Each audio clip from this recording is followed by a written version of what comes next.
Hello, friends. Today's topic of discussion is leverage. These are the following topics to be covered under the concept leverage. What is the meaning of leverage? The word leverage came from the French word levier, which means to elevate or to raise, to give a minimum input that achieve maximum results, or the ability to gain more with less resources. This can be seen in the simple machines that we often use to make our lives easier. A good example is a water pump.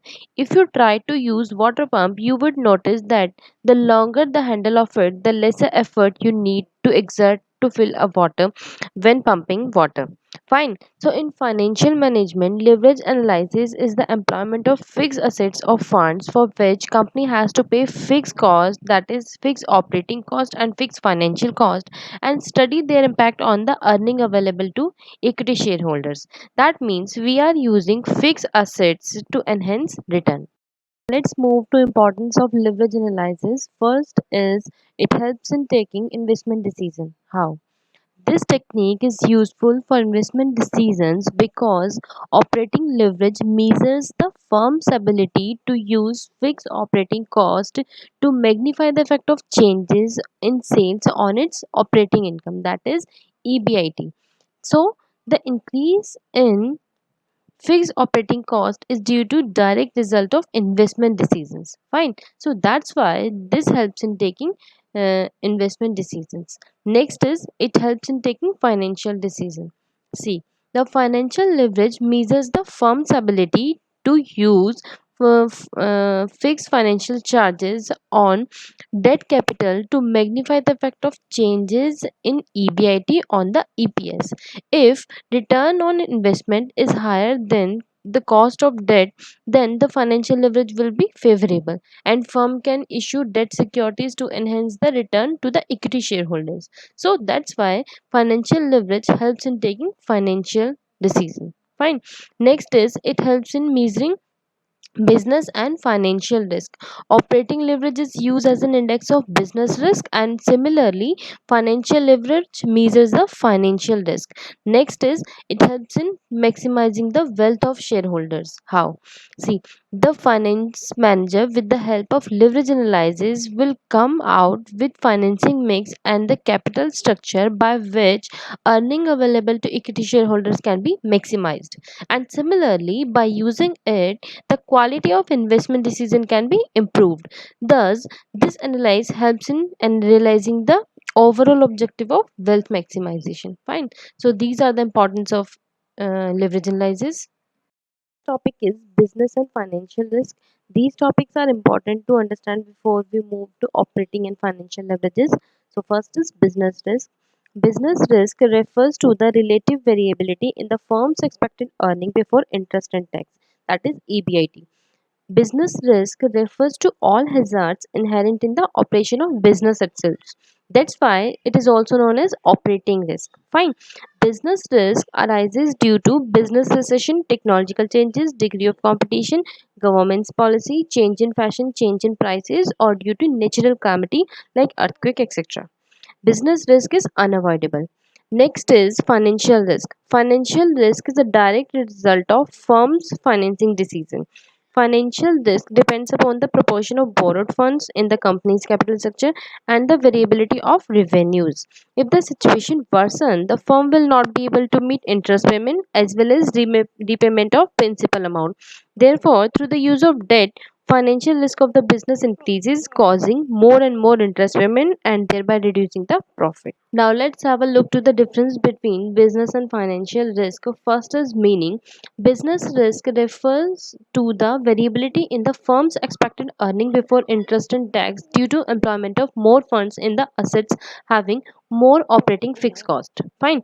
And in case of financial risk refers to the variability in the earning available to equity shareholders due to employment of more funds carrying fixed financial charges. That means in case of business risk, we are using assets as a tool which are having more operating fixed cost. Fine. And in case of financial risk, we are using debt capital as a tool which carry fixed financial charges. Fine. Next is business risk arises due to investment decisions and general environment factors like business recession, technological changes, competition, natural calamities, etc.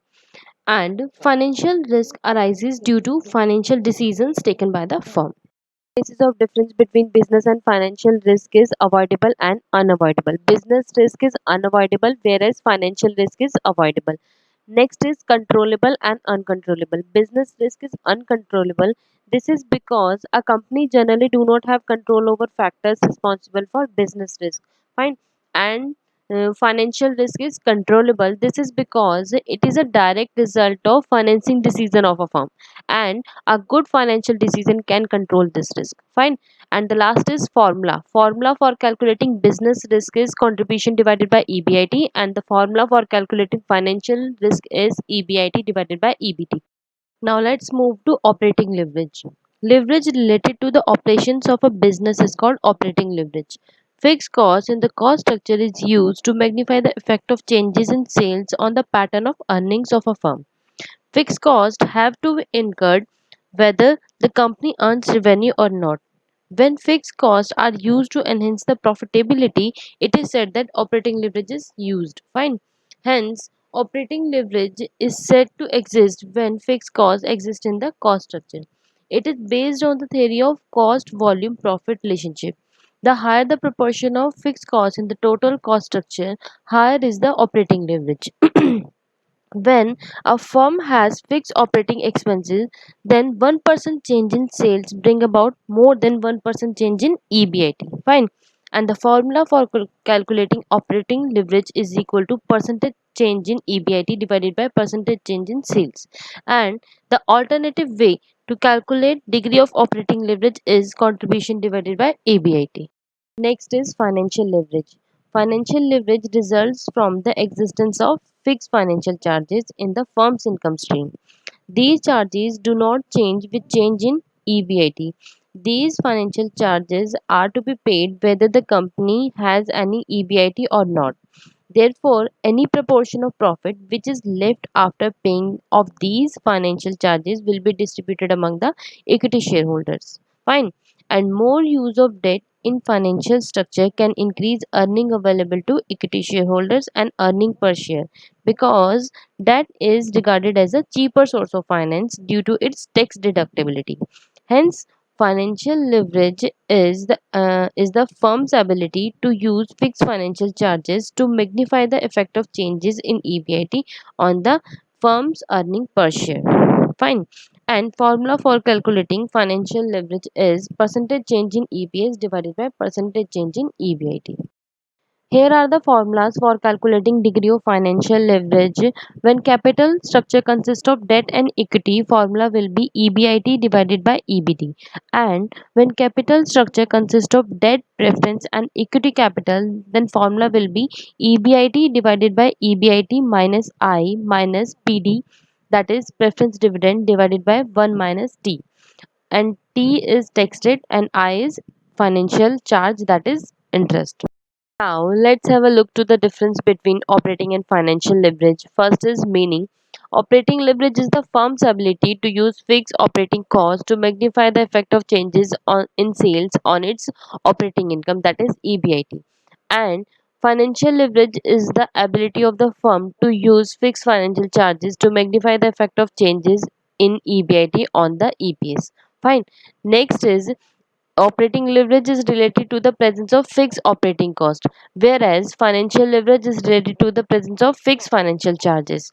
And next is formula for calculating degree of operating leverage is contribution divided by EBIT, and formula for calculating degree of financial leverage is EBIT divided by EBT. Next is high operating leverage indicates presence of high operating cost. This means break-even sales would be reached at higher level of sales, whereas high financial leverage indicates presence of higher financial charges or employment of more debt funds in the capitalization of the firm. Fine. Next is degree of operating leverage depends on the amount of fixed cost, level of sales, and profit volume ratio. Whereas degree of financial leverage depends on the rate of return on investment and the cost of capital on fixed charge securities. Next is degree of operating leverage measures the business risk, whereas degree of financial leverage measures the financial risk a firm is facing. Fine. Next is operating leverage helps in investment decision, whereas financial leverage helps in financial decision. And the last is if contribution is more than fixed cost, then operating leverage will be favorable. And in case of financial leverage, if rate of return on investment is more than cost of debt, then financial leverage will be favorable. Our last topic is combined leverage. Combined leverage is a leverage ratio that summarizes the combined effect that the degree of operating leverage and degree of financial leverage has on earning per share given a particular change in sales. This ratio can be used to help in determine the most optimal level of financial and operating leverage to use in any firm. Fine. And the formula for calculating degree of combined leverage is degree of operating leverage multiplied by degree of financial leverage. An alternative formula for calculating degree of combined leverage is percentage change in EPS divided by percentage change in sales. The total risk to which a firm is exposed can be managed by combining operating and financial leverage in different degrees. On the basis of existence of leverages, a firm can be classified into three situations. First is risky situation, second is normal situation, and the last is ideal situation. Risky situation is one where a firm is having both operating and financial leverage at a higher level.